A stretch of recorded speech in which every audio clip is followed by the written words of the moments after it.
Selamat pagi Bapak Ibu saudara sekalian dalam Tuhan Yesus Kristus. Kita akan membahas mengenai 3 tema pada hari ini, yaitu mengenai panggilan, vocation, yang kedua mengenai pembelajaran, dan ketiga mengenai evaluasi. Saya harap dalam waktu yang singkat kita bisa belajar bersama-sama, bertumbuh bersama-sama, dan semakin melayani bagi kemuliaan nama Tuhan. Yang pertama mengenai tema yaitu panggilan Allah, ya, panggilan Allah. Mengenai panggilan Allah. Ada beberapa hal yang menarik di dalam prinsip iman Kristen kita, sebagaimana dinyatakan di dalam Alkitab, bahwa Allah adalah Allah yang berbicara. J.I. Packer pernah menulis dalam bukunya mengenai God has spoken. Allah kita adalah Allah yang berbicara, Allah yang menyatakan dirinya, dan Allah yang memanggil. Sehingga panggilan, calling, merupakan sesuatu yang penting di dalam Alkitab berkenaan dengan hidup kita dan hidup dunia ciptaan.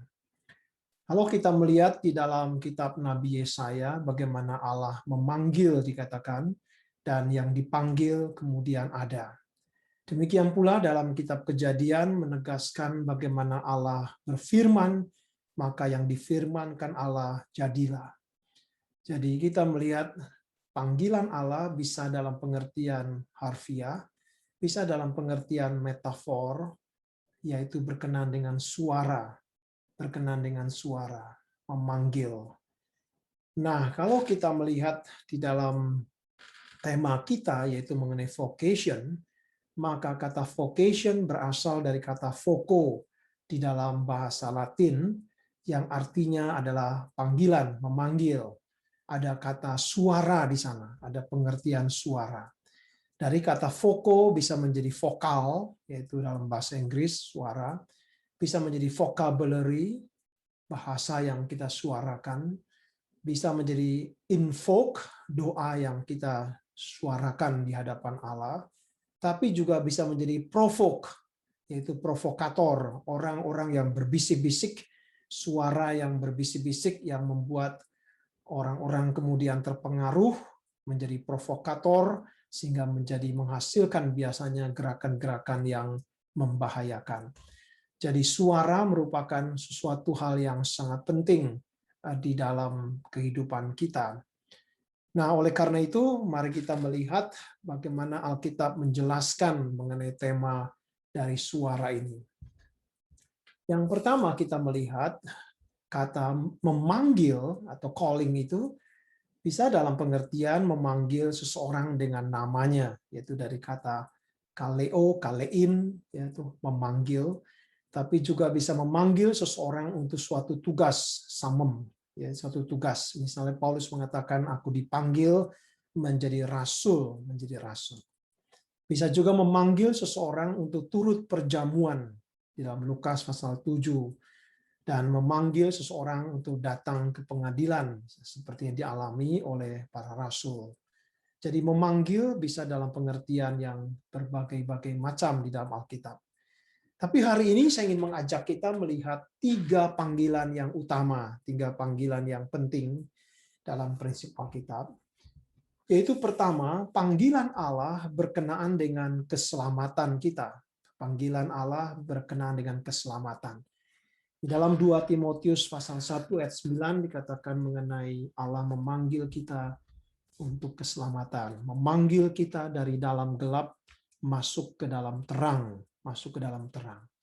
Jadi kita melihat panggilan berkenaan dengan keselamatan kita. Allah memanggil kita, artinya Allah juga menghidupkan kita oleh Roh Kudus sehingga kita boleh berespon kepada panggilan itu. Kita boleh berespon.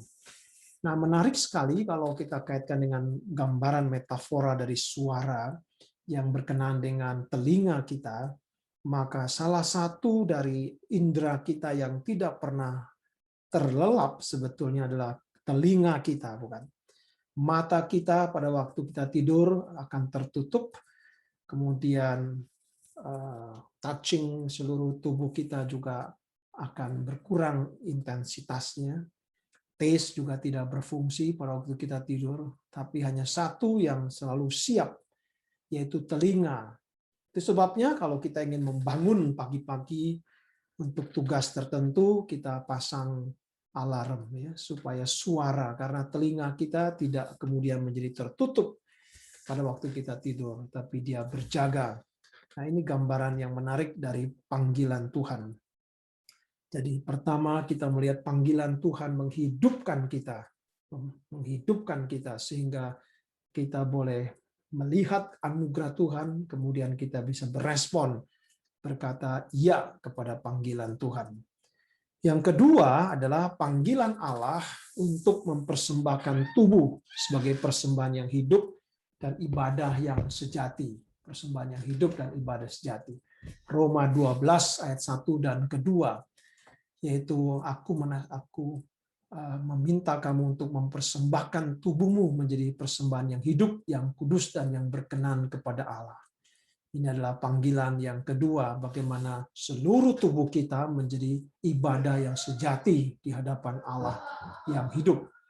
Dan yang ketiga adalah panggilan Allah untuk melakukan pekerjaan baik.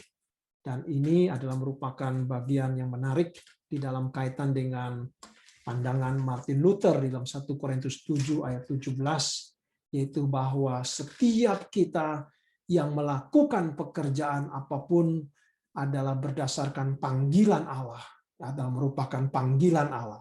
Nah, ini merupakan sesuatu terobosan yang dinyatakan di dalam reformasi oleh Bapak Reformator, bahwa panggilan Tuhan bukan hanya untuk kita melakukan tugas-tugas tertentu seperti imam, tetapi adalah setiap pekerjaan baik yang Tuhan sediakan dan siapkan bagi kita dalam Efesus 2 ayat 10, merupakan juga panggilan Allah bagi kita, merupakan God's calling.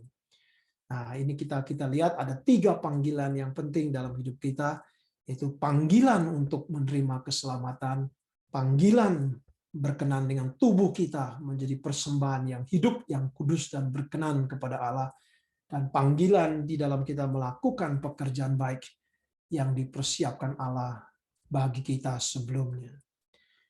Nah, yang menjadi pertanyaan kita, bagaimana ketiga panggilan ini berlangsung dalam hidup kita? Bagaimana ketiga panggilan ini terintegrasi di dalam hidup kita? Ini yang kita akan sama-sama pelajari dalam session kita yang pertama. Bagaimana ini bisa berangkai dengan kehidupan kita?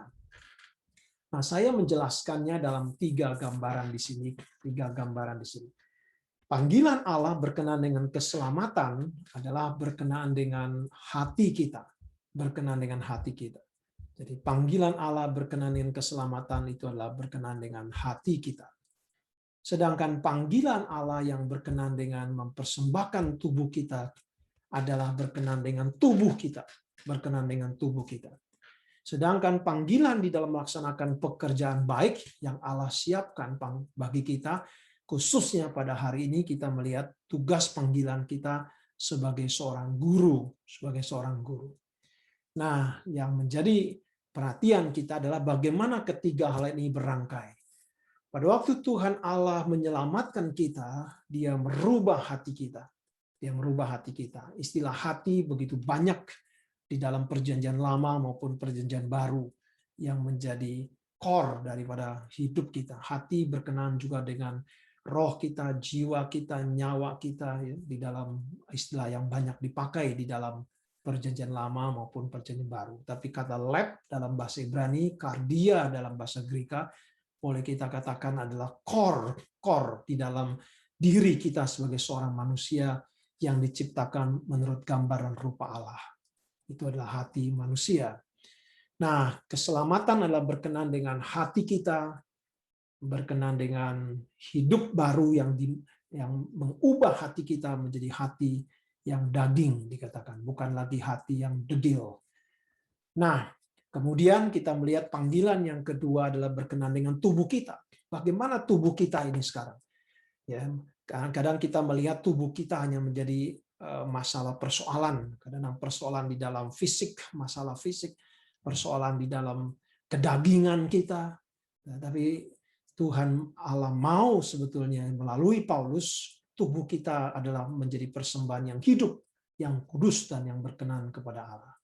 Dan yang ketiga, apa keunikannya panggilan kita dalam melakukan pekerjaan baik sebagai seorang guru. Nah, ini yang kita lihat dalam 3 rangkaian ini.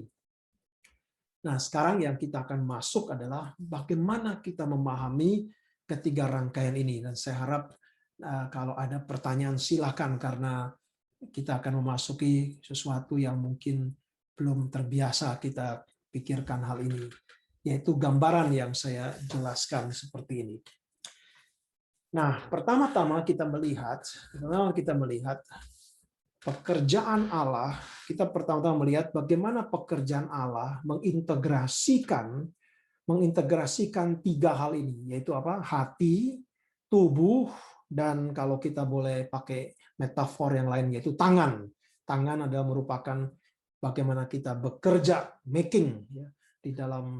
Di dalam Efesus 2 ayat 10 kita disebut poema. Poema itulah making, seperti artwork. Dikatakan karena kita adalah buatan Allah yang diciptakan dalam Kristus Yesus. Kata buatan itu adalah poema, gambarannya adalah artwork, sesuatu yang indah, sesuatu yang fungsional, sesuatu yang sangat indah. Jadi kita dibentuk oleh Allah sendiri di dalam Tuhan Yesus Kristus. Nah, jadi kita boleh lihat bagaimana integrasi antara hati, kemudian tubuh, dan yang ketiga adalah tangan, yaitu pekerjaan baik yang kita lakukan. Nah, saya mengintegrasikan itu dengan gambaran prisma, ya.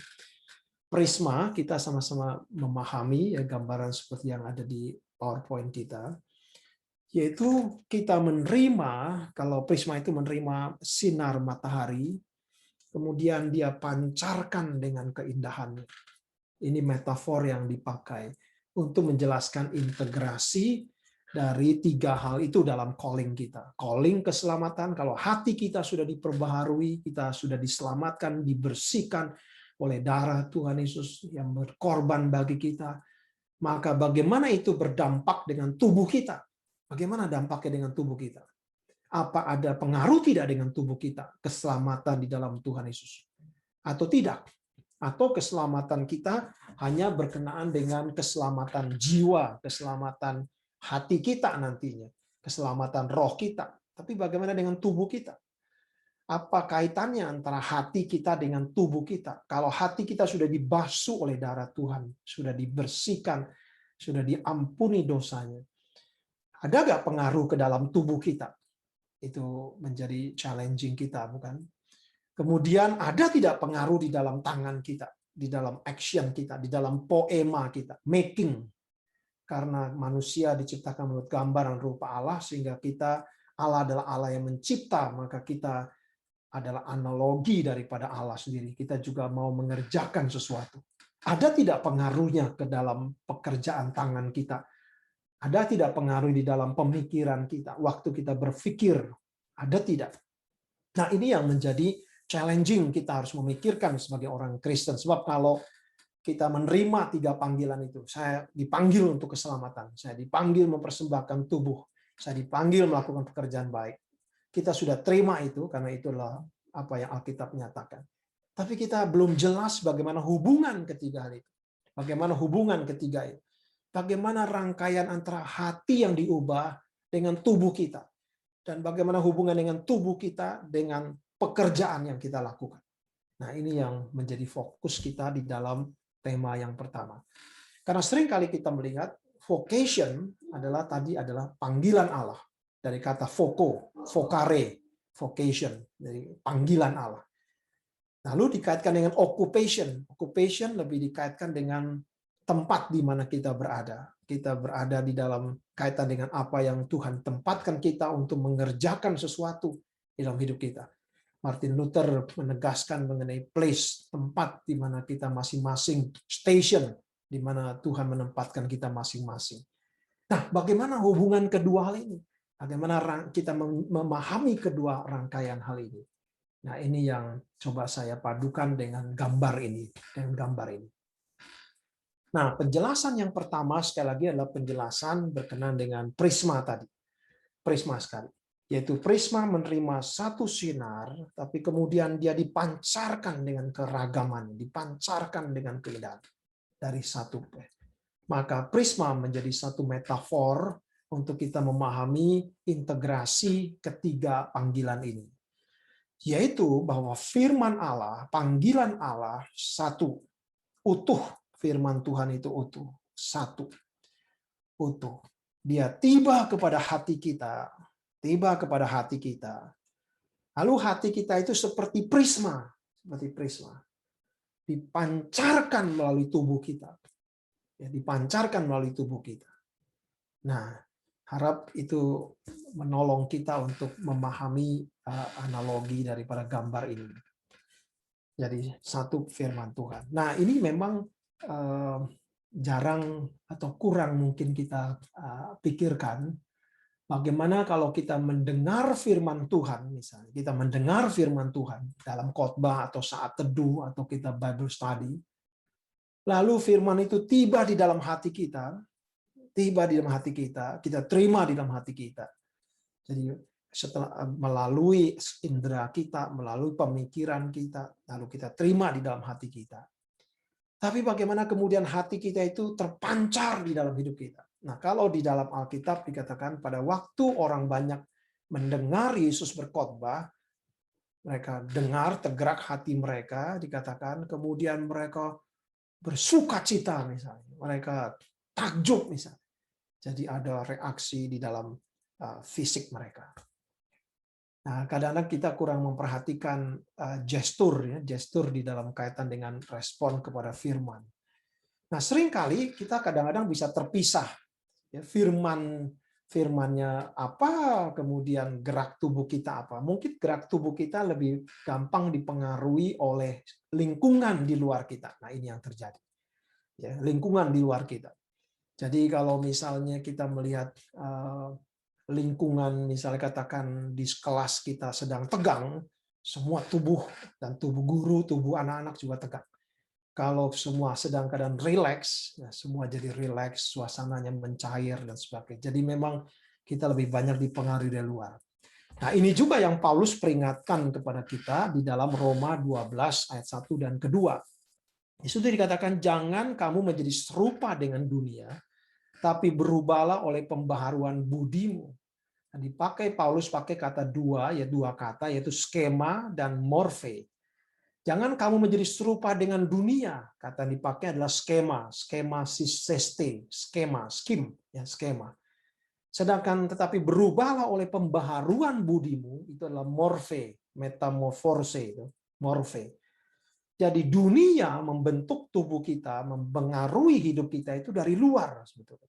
Mereka dari luar, dari skema-skema luar. Nah, skema itu really powerful, saudara, sangat powerful. Ya, kalau kita berada di dalam suasana yang sepi, kita jadi ikut sepi. Suasana yang kalau lagi riot, lagi kerusuhan misalnya, semua orang ikut, tiba-tiba dia ambil batu, semua orang ambil batu. Really powerful itu suasana. Skema itu sangat besar pengaruh. Nah, ini yang juga waktu itu kita bahas bersama Ibu Oki. Jadi bukan saja bicara pedagogi, bicara kurikulum, tapi juga bicara mengenai community, Bagaimana kita, apakah community kita adalah learning community, di mana orang datang itu menjadi suka belajar, Jadi atau menjadi sesuatu yang tidak menarik, skema yang menjadi burden. Jadi skema itu memang really powerful.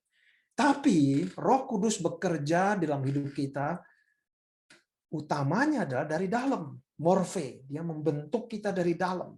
Morfenya dibentuk. Nah, ini yang menarik. Tetap kita melihat ada providensia Tuhan di luar kita. Seluruh alam ciptaan Tuhan ini di bawah providensia Allah. Tapi pembentukan Tuhan oleh Roh Kudus itu dari dalam, morfe. Nah, saya coba memberikan ilustrasi morfe dan skema itu adalah seperti Bapak Ibu lihat di sekitar Bapak Ibu lihat ada meja kayu, ada lemari kayu, ada papan tulis dari kayu. Yang namanya kayu itu adalah morfe, sedangkan papan tulis, meja, kursi itu adalah skema. Jadi skemanya bisa banyak, tapi morfe tetap satu, yaitu kayu itu. Jadi Tuhan membentuk kita dari dalam morfenya kita menjadi manusia yang seperti Tuhan kehendaki. Menjadi manusia baru di dalam Tuhan. Ada morfe yang memperbarui. Tapi morfe itu tidak berhenti sampai di dalam terus. Dia keluar memancar. Dia keluar menghasilkan skema. Dan skema itu bisa menjadi blessing bagi orang lain. Lalu dia menyampaikan firman. Dan firman itu morfe lagi, merubah lagi orang. Itu sebabnya sebetulnya sekali lagi vocation atau occupation dari guru merupakan sesuatu yang very unique. Very unique. Karena guru mengandalkan suara di samping media-media yang lain dipakai. Tapi suara guru itu tetap merupakan sesuatu yang sangat penting bagi seorang guru mengguidance, mengarahkan suara itu. Ada calling di situ, ada powerful calling. Jadi baik secara literal maupun secara metafor, guru adalah seperti suara. Nah, itu seperti tugas dari Yohanes Pembaptis, bukan? Nah, di dalam kaitan dengan suara, kita juga harus memahami bahwa suara itu, lawan katanya bukan diam. Suara itu oposisinya bukan diam. Karena diam sebetulnya merupakan bagian dari suara. Maka kalau kita melihat Mazmur misalnya, Mazmur itu sebetulnya harus disuarakan, dibunyikan. Karena Mazmur itu adalah sebetulnya semacam lagu, dia harus dibunyikan, disuarakan. Tapi di dalam Mazmur kita ketemu dengan satu kata sela, itu sela artinya diam.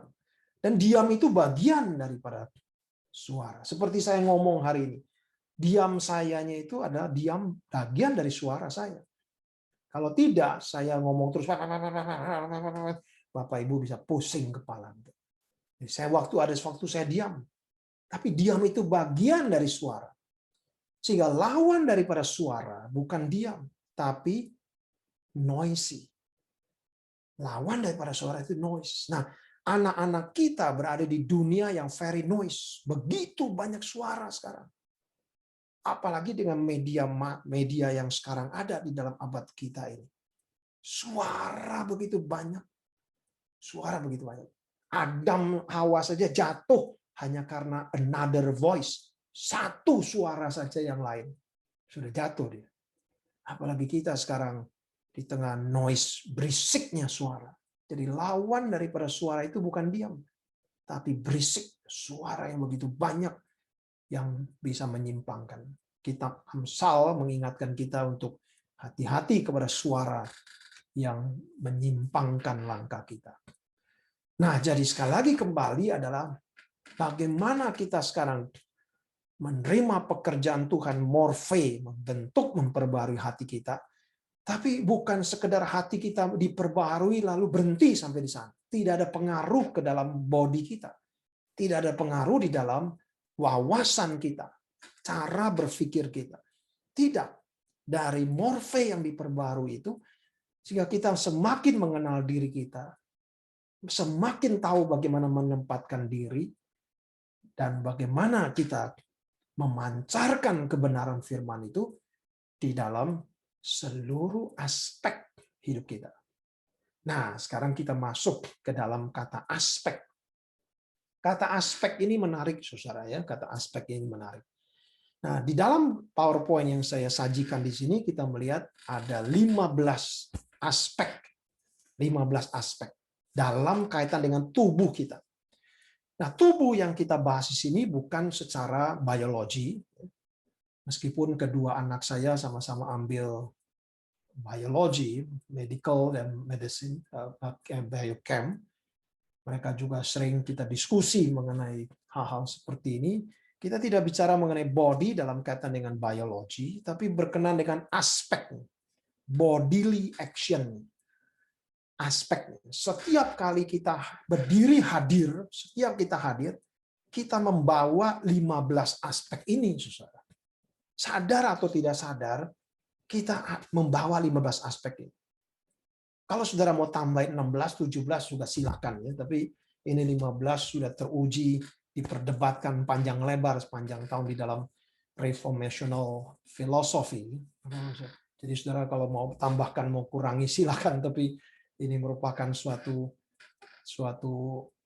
uh, pemikiran dari Christian thought ya mengenai panggilan Tuhan dalam hidup kita. Ada 15 aspeknya. Misalnya, saudara kalau memperhatikan semua kata di dalam 15 aspek ini, apa yang kita lihat cirinya?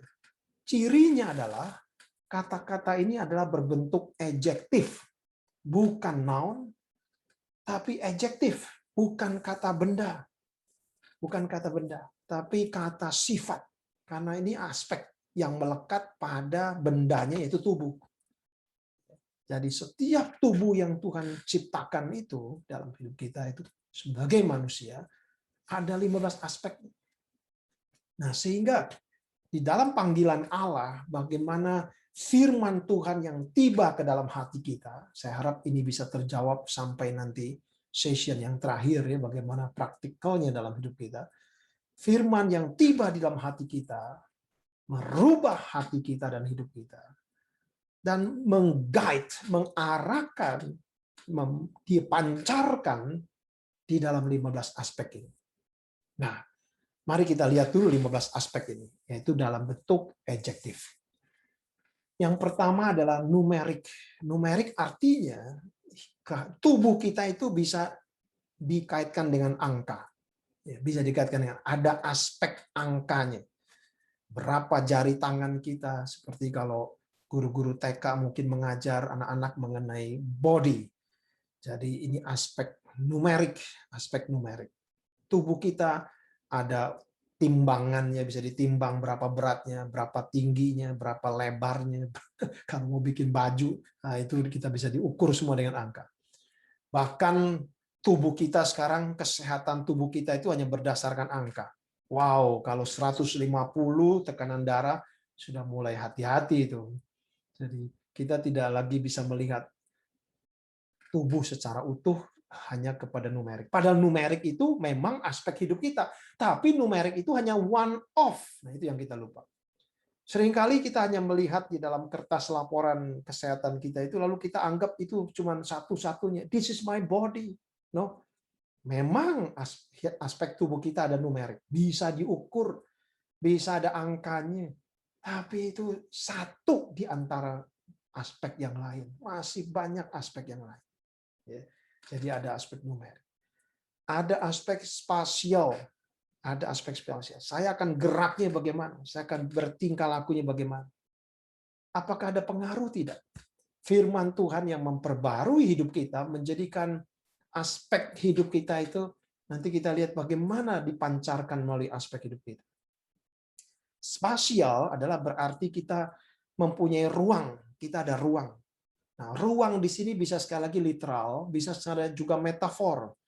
Ruang arti memang kita menempatkan ruang. Kalau saya ada di sini, memang orang lain tidak bisa berada di tempat yang sama di tempat yang saya ada. Saya menempatkan ruang. Tapi juga mempunyai pengertian ruang secara metafor, yaitu bahwa tidak ada seorang pun bisa mengopres manusia lain, sampai-sampai manusia itu tidak punya ruang sama sekali. Tidak ada itu.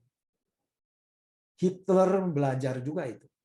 Meskipun Hitler mengopres orang Yahudi begitu hebatnya, tetap saja banyak kisah-kisah orang Yahudi yang bisa kita dengar sampai hari ini.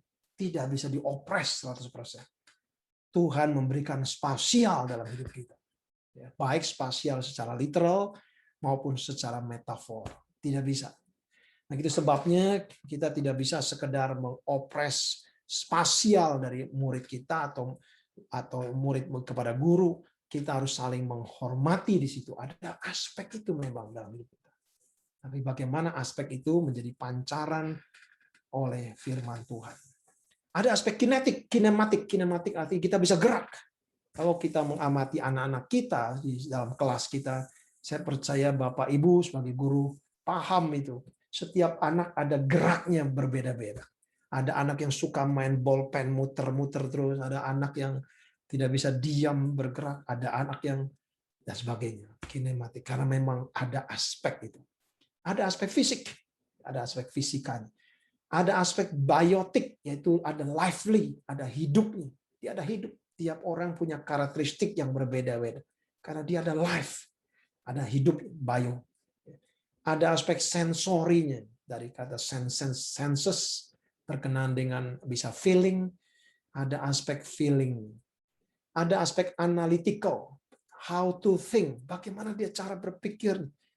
Ada anak yang cepat cara berpikir secara simbol, ada anak yang cepat berpikir secara analytical, tapi ada yang berpikir lebih terbuka, ada yang lebih tertutup dan sebagainya. Analytical. Aspek formasi, formasi itu berkenaan dengan di dalam kaitan dengan pembentukan, ada kaitan dengan sejarahnya, ada berkenaan dengan sejarah, pengalaman-pengalaman masa lampau, pengalaman hari ini, bagaimana dia memahami hari depan. Ada aspek linguistik, manusia itu bisa berbicara, mengekspresikan di dalam simbol-simbol bahasanya. Ada aspek sosial, manusia butuh sosial. Ini salah satu challenging kita menghadapi COVID-19, sosial kita mengalami challenging yang berat ya di dalam kaitan dengan COVID. Ada aspek ekonomis yaitu aspek berkenaan dengan bagaimana kita memahami value, memahami priority value. Ada aspek estetiknya, aspek keindahannya, ada aspek keindahannya. Ada aspek juris, juris itu adalah berkenaan dengan hukum, aspek daripada hukum.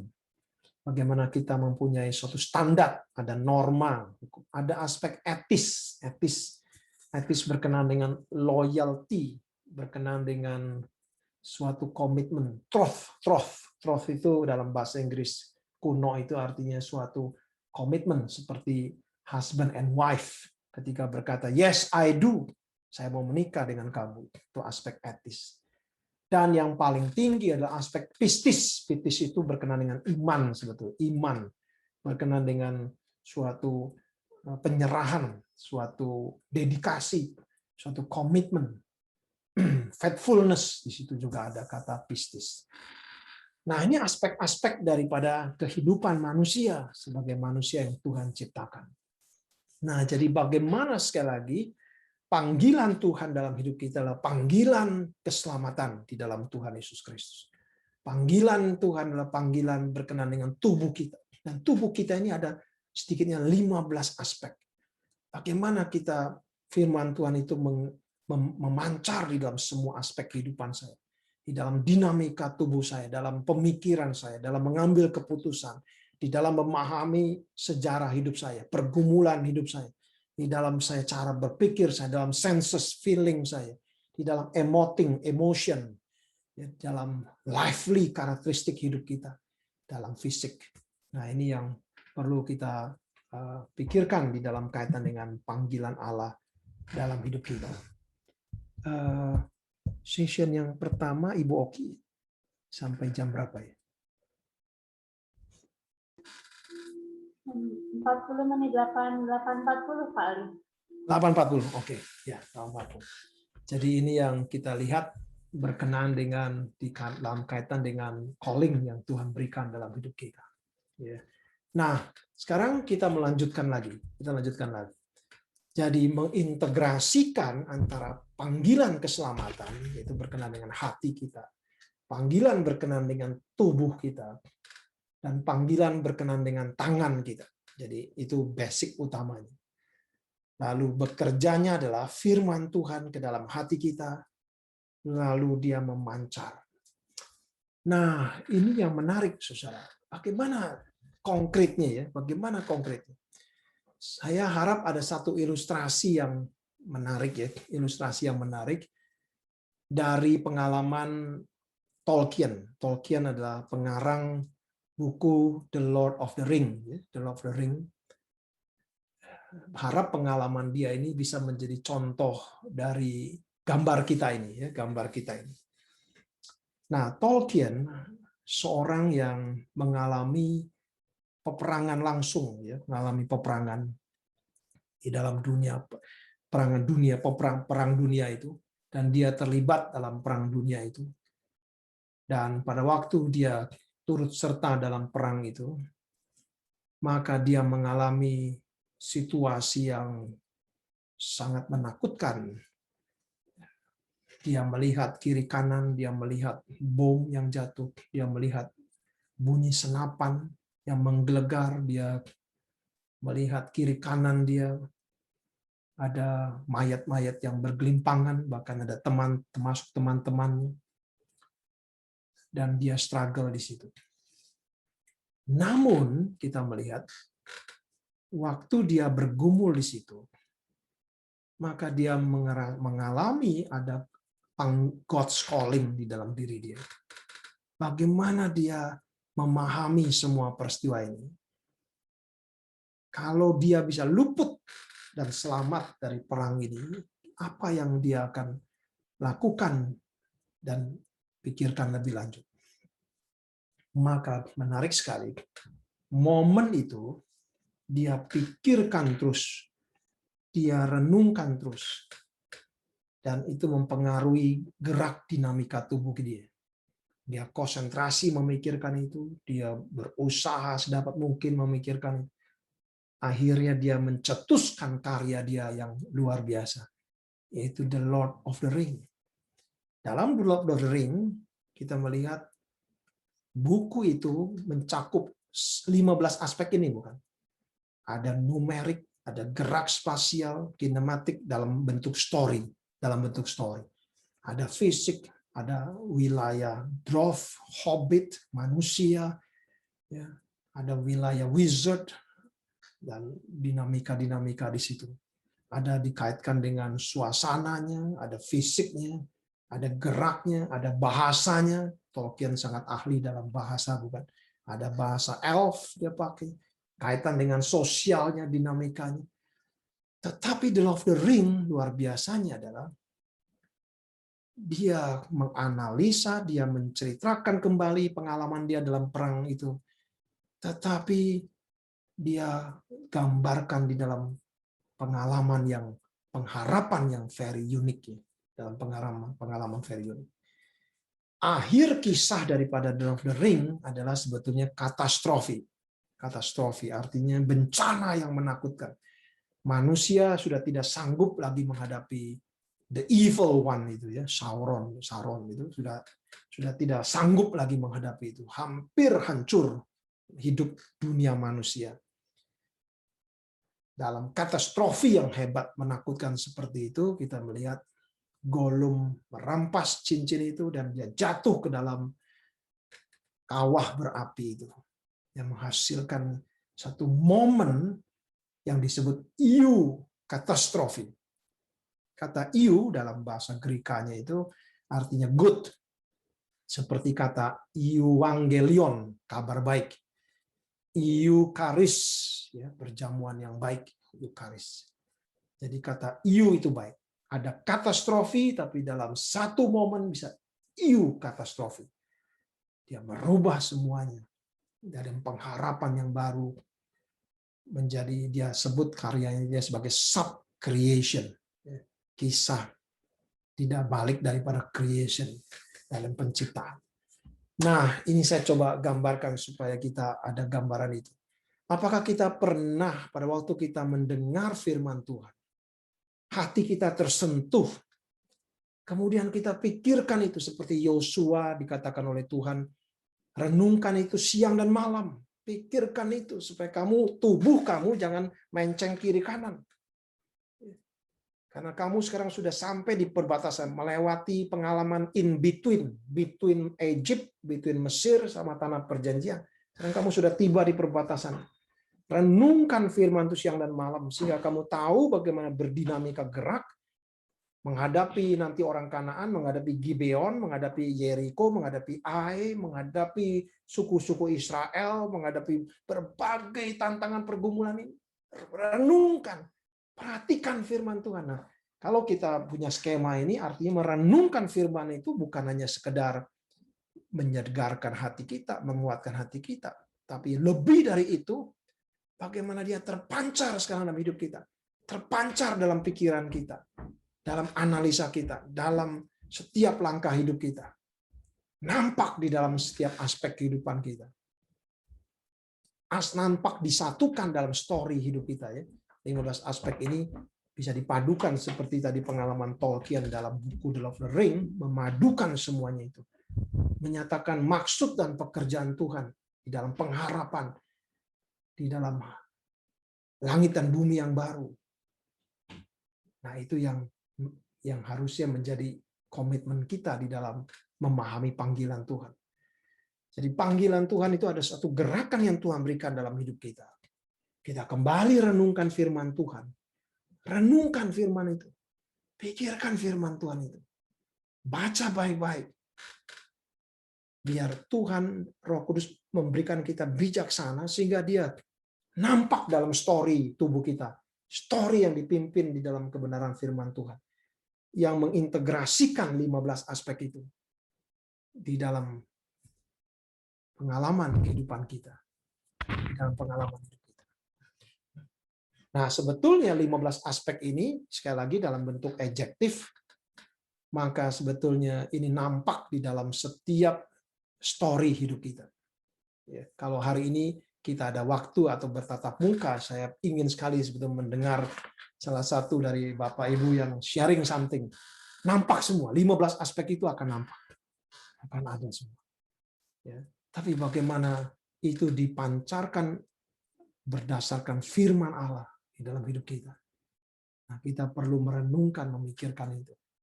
Di dalam panggilan yang Tuhan berikan dalam hidup kita masing-masing. Nah, sekarang kita akan masuk dalam kaitan dengan vocation dan occupation, yaitu menariknya adalah kita melihat, sebelum kita masih ada waktu sedikit ya, yaitu kita akan melihat dalam rangkaian tugas panggilan kita sebagai seorang guru. Sebagai seorang guru. Sekali lagi, seorang guru mempunyai keunikan dibandingkan pekerjaan-pekerjaan yang lain. Dia seperti seorang pemberita sebetulnya, seorang messenger. Guru menjadi satu tempat yang Tuhan berikan yang berulang disebut di dalam Alkitab. Seperti dalam Efesus pasal yang keempat, ada guru juga disebut di sana. Nah, ini satu yang menarik. Guru juga sesuatu yang diperingati dengan tegas oleh Yakobus karena memang role dan peranannya sangat unik dibandingkan sekali lagi profesi-profesi yang lain. Nah, kalau kita melihat 15 aspek ini, dalam 15 aspek ini, guru dalam konteks pembahasan kita hari ini, karena sangat kaya, sangat luas sekali ya konsep daripada guru. Saya pernah mengadakan riset menarik dari seorang pemikir Yahudi dalam kaitan dengan postmodern berkenaan dengan guru, yaitu Emmanuel Levinas. Tapi satu hal yang menarik yang menjadi konteks kita hari ini adalah guru berkenaan dengan sekolah. Ya, guru berkenaan dengan sekolah. Lebih unik lagi, karena berkenaan dengan lembaga, ya, berkenaan dengan institusi sekolah.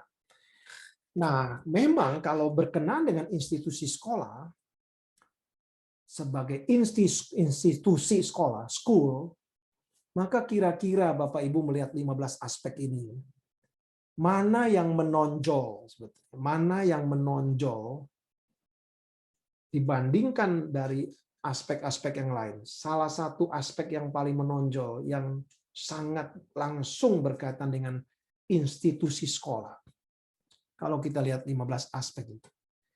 Kalau kita melihat secara umum, semua aspek ini ada di dalam sekolah. Sekolah ada aspek numerik, ada. Berapa lokasi yang kita miliki?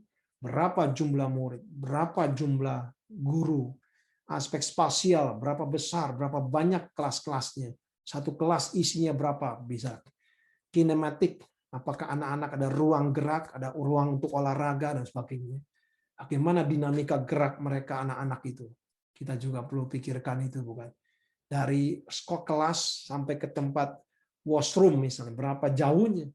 Lalu apa pengaruhnya mereka akan pergi kemudian balik lagi ke kelas dan sebagainya. Aspek biotik, dinamika dari suasana, daripada lively, karena sekolah bukan hanya gedung, tapi ada orang di situ. Jadi ada dinamika lively-nya.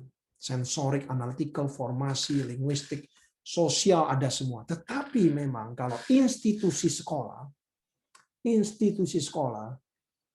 yang paling menonjol adalah aspek analytical. Analytical. Kenapa? Karena sekolah itu adalah tempat di mana orang belajar. Itu kita pahami secara umum, tempat orang belajar. Dan orang belajar yang paling penting adalah rasionya dia, pikirannya dia main.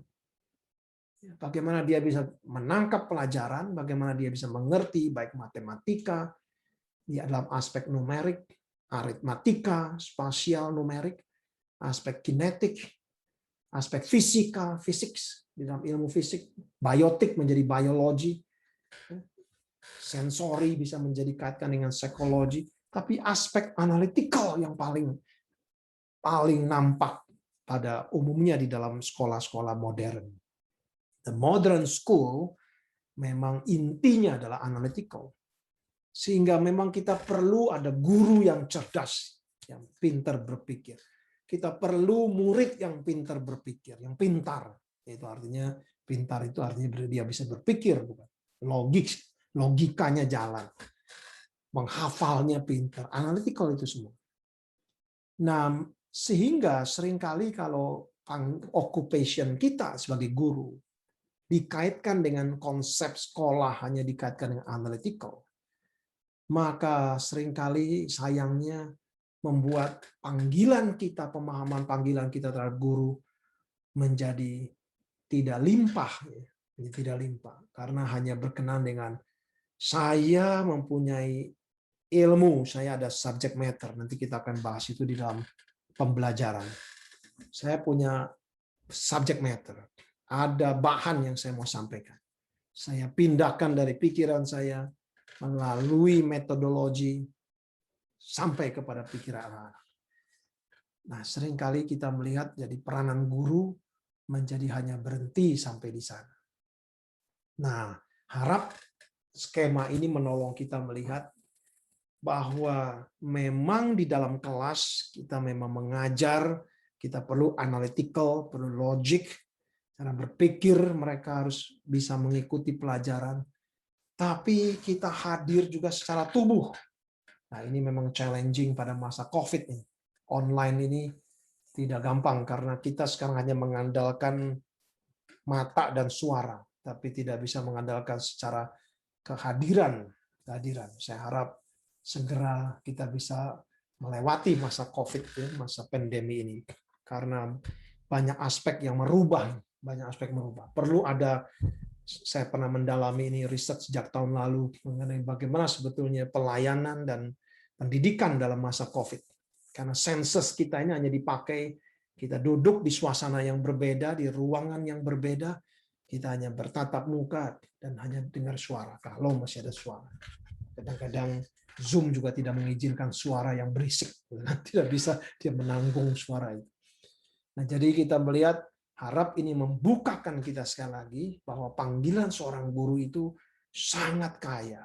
Bukan hanya aspek analytical, tapi ada 14 aspek yang lain sebetulnya.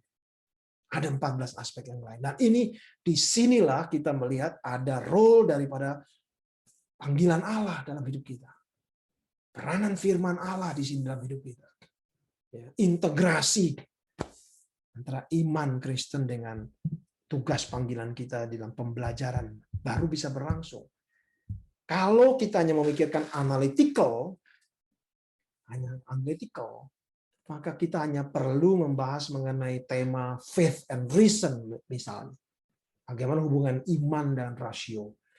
Tapi sekali lagi panggilan seorang guru karena dia membawa tubuhnya, ya, saudara tidak hanya datang mengajar hanya membawa pikiran otak saudara, tapi saudara membawa seluruh tubuh dengan segala aspeknya, dinamikanya, approaching di dalam kaitan dengan numerik, spasial, kinematik, fisik, dan terus sampai epistis. Sehingga panggilan kita sangat kaya sekali di dalam mendidik, mempengaruhi anak-anak didikan kita. Sehingga occupation dari seorang guru very unique, ya, juga dikaitkan dengan suara tadi yang saya katakan, mewakili panggilan Tuhan dalam hidup kita. Mungkin saya berhenti dulu sampai di sini. Saya serahkan kepada pembawa acara. Pak.